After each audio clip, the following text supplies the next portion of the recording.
this is the way here.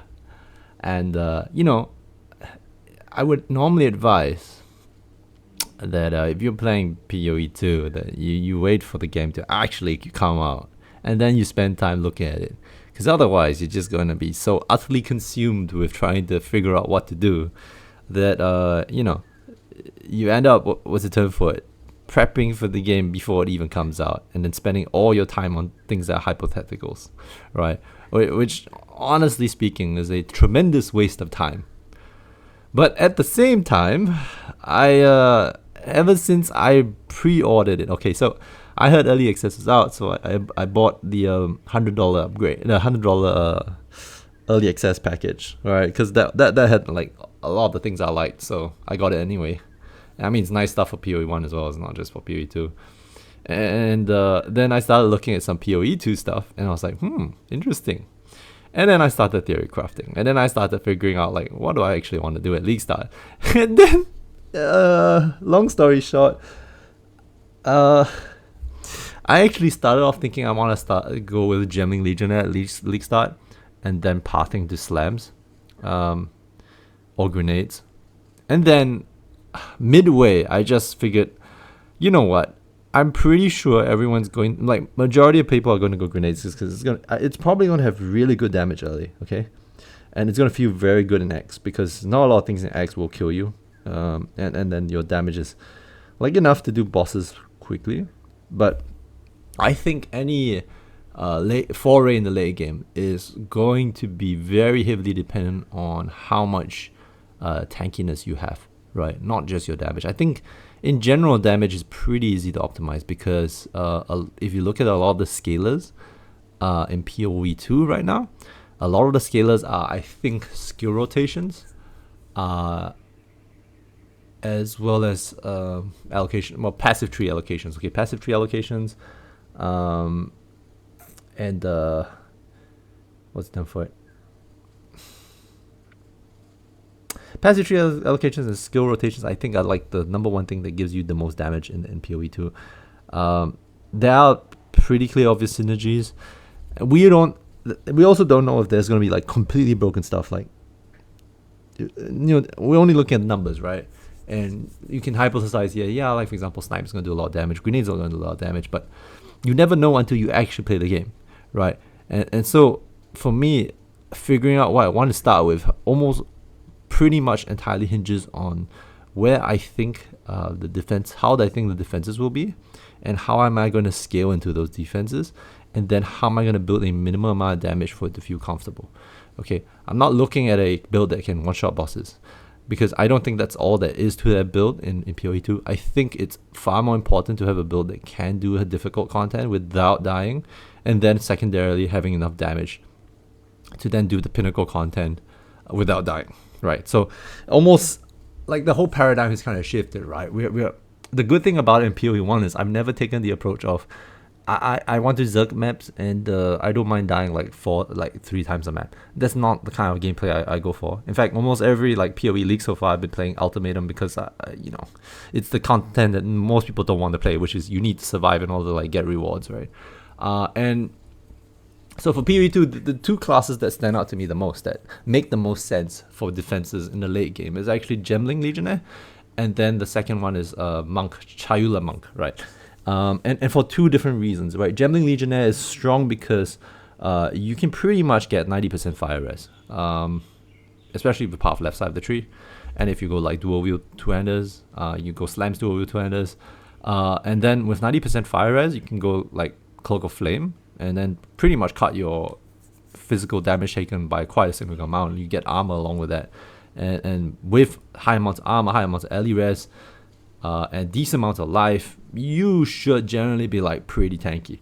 Okay, so that's a thing. You could also, like, instead of going slams, like, fuck slams, not important, you can just run down here and get grenades, and then run up here and get all the endurance charges. So you have like, I think 3 endurance charges here. I can't remember where they are. One here, and then one here. Was it? No, it's here, right? Yeah. Where in the world? I can't remember the exact locations. But yeah, there are 3 endurance charges near what was the term for it? I was gonna say duelist. It's near mercenary, and there's also 3 endurance charges near warrior. But if you ask me between the two, I would pick duelist because of the damage potential, and then building defenses through endurance charges, building defenses through stuff like armor and evasion is going to be pretty straightforward, I think. Okay, so that's Gemmling Legionnaire. So Gemmling Legionnaire is strong because you can hit max fire res like 90% pretty easily. I think mine is the max. I don't know, maybe they dropped it to 80 or 85. But usually people hit 90% res pretty easily on fire. And then like for cold and lightning, maybe about 80 to 84, 85. I think that's reasonable.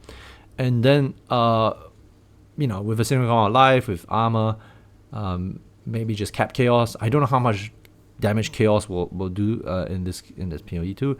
In PoE 1, like chaos damage was kind of like, yeah, you may take chaos damage once in a while, but it's manageable to the point where you don't really need to cap it. But I don't know about PoE 2, so it could be that you need a lot of chaos risk. So that's one defensive setup that I'm keen on. The other one is Manga Triula. Okay, Manga Triula's strength, right, is a max hit pool and then recovery into that max hit pool, right? So that's the strength of Manga Triula. And almost always, like kind of when you look at Manga Triula, it's not really strong in terms of damage. I don't think they've shown any great damage nodes there. There is one that says unreserved darkness equals to 30% more if you have not reserved anything, which I think is stupid because personally speaking, I think you can go spirit and get way more utility and damage out of reserving your spirit than going that node, right? But then again, we also don't know what the other corresponding node is, so that could be a lot of damage we don't know. So yeah, that being said, Manga Triula is not really because the damage is high, but because there's a potential for a high hit pool and then a potential for high recovery on that hit pool, right? That being said as well, I am not sure what the penalty is for leech, because that's where the recovery is coming from. Okay, it's coming from instant leech, and I don't know what the percentage effectiveness of leech will be on bosses. So it could very well be that on maps you are just unkillable, and then when you hit something like a pinnacle boss, it takes you like 20 hits to actually get full HP, right? Which is an unfortunate thing, right? But I still think it's great for 2 reasons. And because of this, right, I'll explain now. The 2 reasons is int now gives you no longer gives you percentage ES. So it does still give you mana, but does no longer give you percentage ES. And the thing is that mind over matter is now 100%. Okay, so when mind over matter is now 100%, it means that 100% of the damage you take to life is now being taken to your mana. I don't think it says hits. So yeah, I think it includes like, actually I can't remember, like is it hits? let me just double check this a bit. I don't want to be wrong here. Mind over matter hits, POE.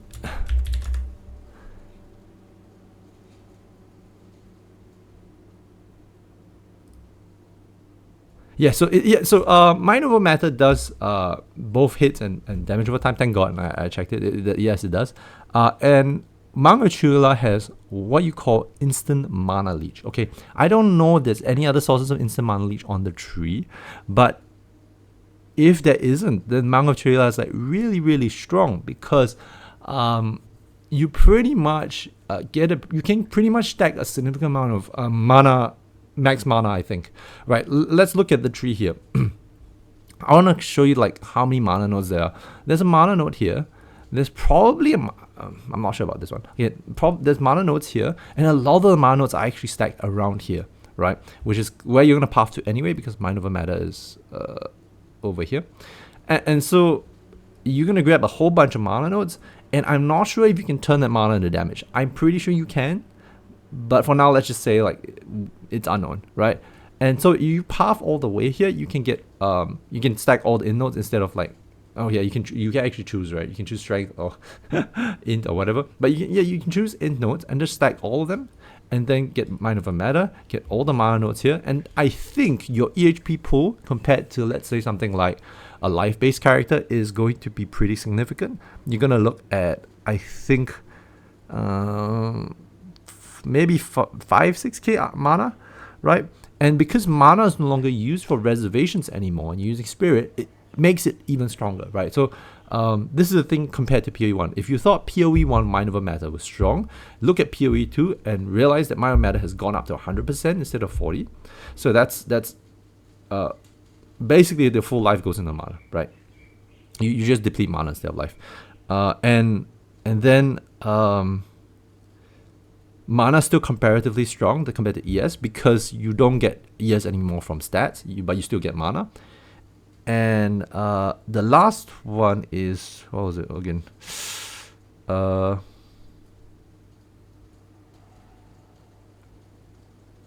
I think, I can't remember what I was going to say, but I think there's a lot of ways to recover mana as well.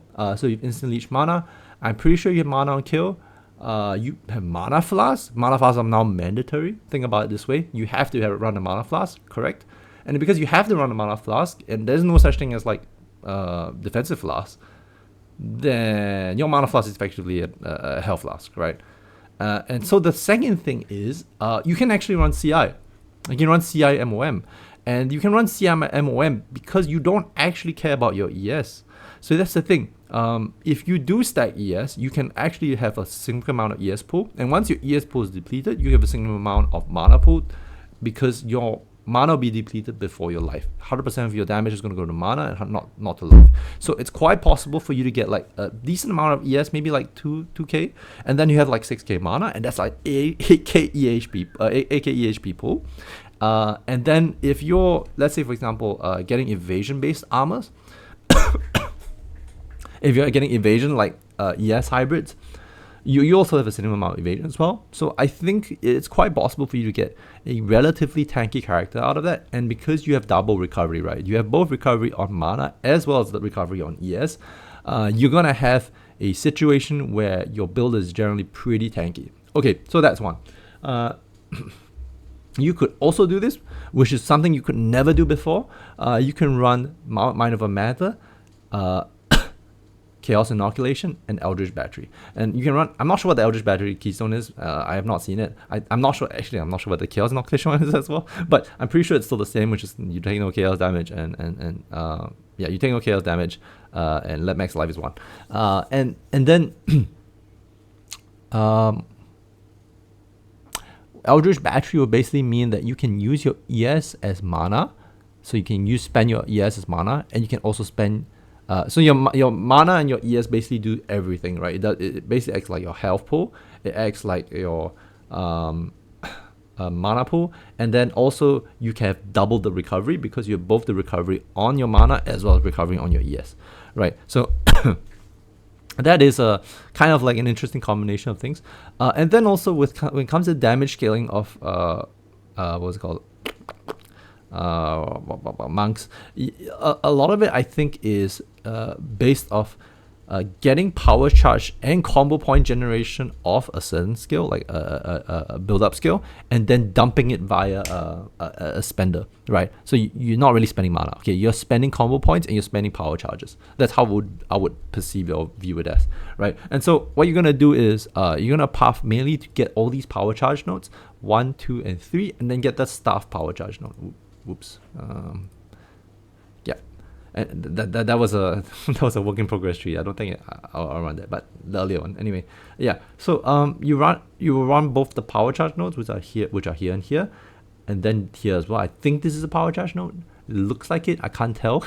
And then you get here, which is I think the staff node for the quarter staff node for power charges. So it counts as you spending an additional power charge. So it's almost as if it's another power charge. So it's 1, 2, 3, 4. And then if your base power charges is 3, I'm not sure what your base is, could be 0. But if your base is 3, then you have like 1, 2, 3, 4, and plus 3, it's 7.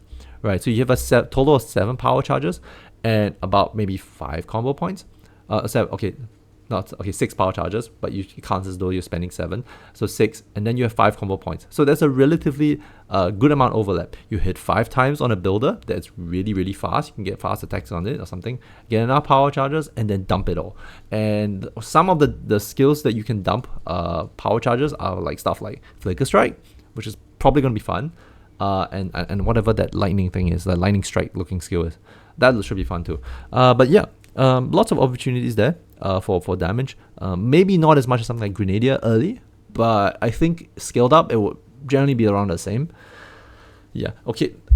Other than that, yeah, I'm not too sure about what else I'll do. I think early in the game, since you don't have access to the Triula nodes, because it's in Ascendancy, you're gonna pretty much path here to get life and damage, and then get power charges as... Oh my god, I keep clicking. Okay, path here to get life and damage, and then path to get power charges, and then path all the way here to get the power charges and the staff node. And then just go a light-based setup until you get to the Manga Triula setup, and then you start scaling, pathing to Mind Over Matter, or you respec into Mind Over Matter, and then all the mana nodes, and then eventually when you get the ES one, you can go into Chaos Inoculation, and then Eldritch Battery. Yeah, so that's my take. Like, this is how I would kind of build around it. Yeah, well, that's pretty much my league start plans. I don't think I don't think I'll change. I did consider like going a warrior and going Titan, but you know, the funny thing is that I do think that it has tankiness. I just feel that warrior probably doesn't have the recovery I'm looking for, right? Because if you ask me, there isn't really... Think about it this way, right? Okay, I'm gonna explain it. Think about it this way. With the monk build, what's gonna happen is the thing that is building your power charges, you can put leech on that, right? You build really fast amounts of leech. You build lots of leech instances, and then at a very fast pace, and then your spender doesn't really have to have leech. I don't think you will find leech on the tree. I just think like they've probably removed leech entirely from the tree, and leech is only going to come from support gems.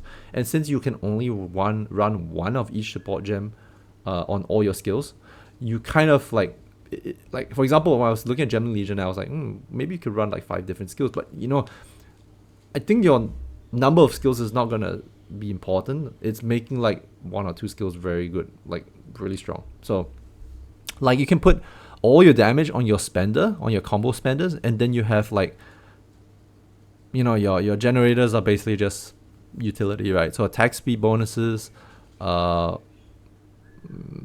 charge generation, energy shield leech or mana leech, and then yeah, so maybe even like curse application or something. Yeah, so I'm just marking it out. Like, these are the nodes I'm like really keen on. Like, this is also the int node, right? So you can get like percentage in, and so you get like way more mana. I think there's mana nodes here, pretty much all the way through. You find a whole bunch of mana nodes, because it's very similar to the witch setup. Just the keystones have moved, I think, except for the CI. Yeah. Well, you know, I'll probably league start monk, and then I'll figure out what I want to do. But this is just one of the plans I have, given the information I have available. The only other thing, like, really, like, that may change my opinion is depending on, like, what Gem Legion will look like. But I do feel that I think Merc has damage. I think the problem is just I don't really like the playstyle of like kiting stuff. Right, that's kind of the reason why I think range is probably gonna suck. All right, range is just kiting stuff, and you know, it's like play perfectly or you die, or you break your map, right? And I am not the kind of person who plays perfectly.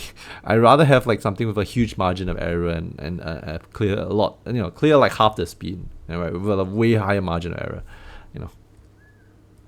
Anyway, yeah, that's pretty much it. This is my semi-prep for POE 2. May not even start on the 6th, because I think servers will be shit. Maybe 7 I'll publish videos if I actually get there. And we'll see how about that. Alright, see you guys. I'm out. Bye.